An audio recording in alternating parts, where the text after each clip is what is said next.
If you were to ask 10 different people involved in classical education to explain classical education, you're probably going to get about 100 different answers on what classical education is.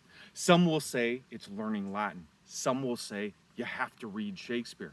Others will say you have to use the King James Version of the Bible, because if it was good enough for the Apostle Paul, it should be good enough for you. Now, this all misses the point because you're focusing on what you're learning, not how you're learning. And that's what classical education is. It is really a method from which you know how to learn anything. And the way you know how to learn everything is through a fancy Latin word called the trivium. And all the trivium means is the three-step process through which you learn truth. The first step, grammar. All that means is defining your terms. And defining your terms is essential to knowing and learning anything. Why?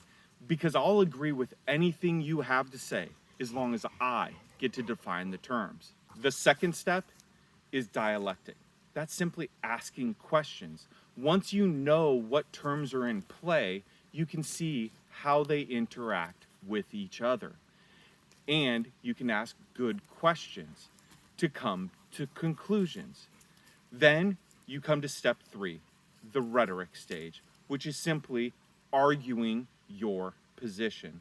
Once you know the terms, you have questions, you can actually make an argument based on those definitions and those terms and those questions.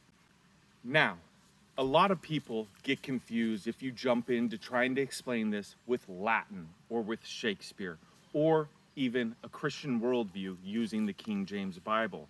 Or you get stuck in a room for 8 hours on one of your summer days staring at a lighthouse or tasting salt. Well, some of us don't really learn that way. So if you want to learn how to apply a classical education model to something fun, like raising pigs in the forests of Sasquatch wallows, go on to the next lesson where we will enter the first grammar lesson of Pig Paddock Practicum, where we will define the terms gilt, sow, farrowing, piglets, boars, balls, and barrows. See you in the pig paddock.